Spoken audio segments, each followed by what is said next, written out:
Anio alakamisy faharoa amby roapolo ny volana janoary taona enina amby roapolo sy roa arivo. Evanjely masina nosoratan'ny Masindà Marika, nalaina tao amin'ny toko fahatelo andininy fahafito hatramin'ny faharoa ambin'ny folo.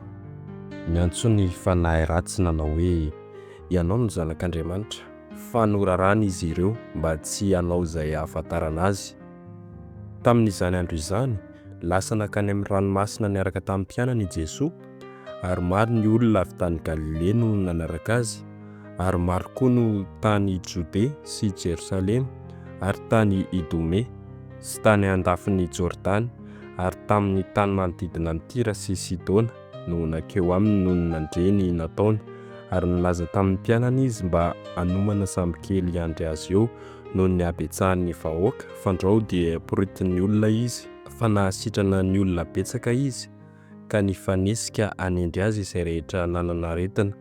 Ary raha nahita azy koa ny fanahy maloto dia niakohoka eo anatrehany ka niantso azy hoe ianao no zanak'Andriamanitra, fa rarany sy rahonany mafy izy ireo mba tsy hanao izay ahafantarana azy.